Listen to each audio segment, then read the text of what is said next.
From the News Channel 5 Network and Out and About newspaper, this is Out and About Today.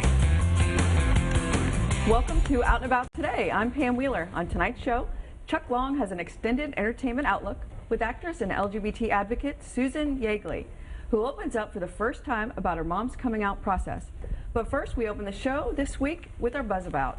I'm joined by my hosts, Brent Meredith and Chuck Long, and it's time to introduce Out and About Nashville's new managing editor, James Grady.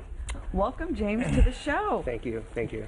Well, before we put you on the hot seat with some hot topics, let's talk about you. Maybe this is worse. I don't know. You're no stranger to Out and About Nashville. Tell us a little bit about yourself.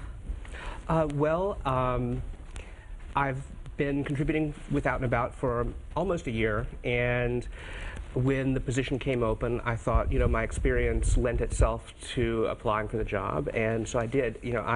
I come from an academic background. I have a bachelor's degree from Emory and a master's degree from Vanderbilt, and I worked for a long time in the writing studio there, so I thought, let me give it a try, and here I am.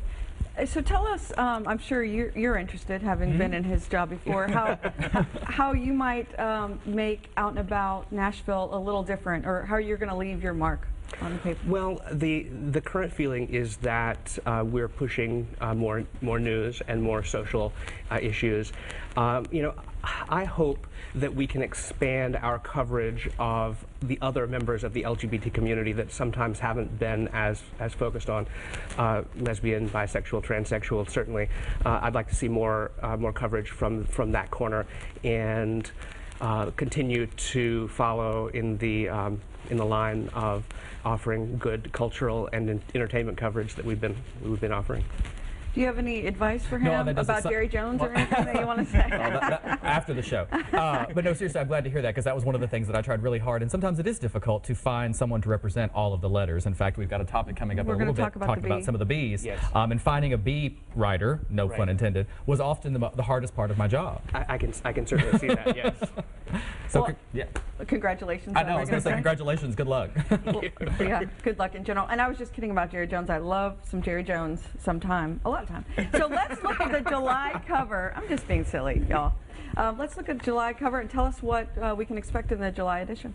Well, the centerpiece of the July cover is a photo shoot with Hot Mess Sports and a profile of what their team has, their league has meant for our community. And the swimsuits are provided by Andrew Christian, so you're going to see a nice photo shoot with a great photographer. And, it is a nice cover. And inside, there's a lot of coverage of the partner benefits and a discussion with Chris Sanders of TEP about the road to getting to that point, and the new board.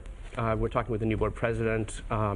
We've got a few other articles of interest, and we've got Paige Turner talking about drag. She sat down with Coco Montrese, so I think we've got a wide variety of... Sounds like it. Yeah. Okay, let's move to some hot topics. All right. Chuck, you came up with this one, the Mayors for the Freedom to Marry. Mayors for the Freedom to Marry is a broad-based and nonpartisan group of mayors who believe that all people should be able to share in the love and commitment of marriage. The goal is to get 500 mayors, and we're going to show a map of, and you're going to be able to lock in, there it is, of where there are no mayors represented. Only 10 states are not represented. Unfortunately, Tennessee is one of them. Texas, my home state, even has 7 mayors, and that's one of the reddest states in the country. Yeah. Okay, so what you can do, though, of course, and we love Mayor Dean. He's really done a lot for LGBT community. But what you can do is you can go to the site, freedomtomarry.org, and you go to the map, and you can click on your map, and it tells you exactly where your mayor is and what city, and you can click on that mayor and send them, basically prompt them to join this group. It started out with 40 to over 400 involved now, including even the San Diego mayor, Falconer, who's a Republican, which I love. This is showing something that is bipartisan. Right, I think that's great. Yeah. I went on the site and clicked on to nominate Carl Dean. Yes, I did the same thing. So I've not yet, but I promised to. I will do that. Yeah. When I saw this map, I was thinking about maybe why it is that some Tennessee mayors haven't done so, and the political clout and the political fallout that can come from that. I mean, I think Mayor Dean is in a much better position, say, than Mayor Ruggiero, who has already put her executive power on the line by passing domestic partner benefits by mayoral decree, and so it might be asking a lot of someone in her position, whereas Mayor Dean is not up for re-election. Okay, we got to move on to talk about the B because we teased it, y'all.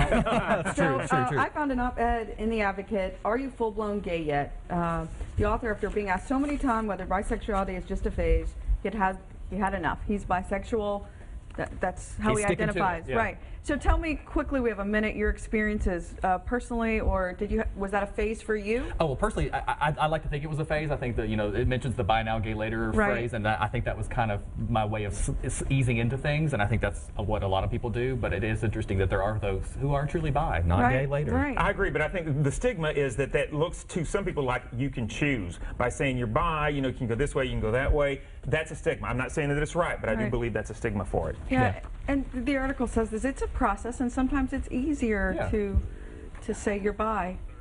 We just have about 30 seconds left. 1 or 2 words, James? Yeah, I think I agree with the author, but I also feel sympathy for people who are in that vast spectrum in the middle, and I don't view it always as easier. Sometimes it for you is the right thing to do at the moment to say, I'm bi, and later you focus on one. We're out of time. Welcome, James. Glad to have you. Don't go away. The Entertainment Outlook featuring Susan Yeagley is next.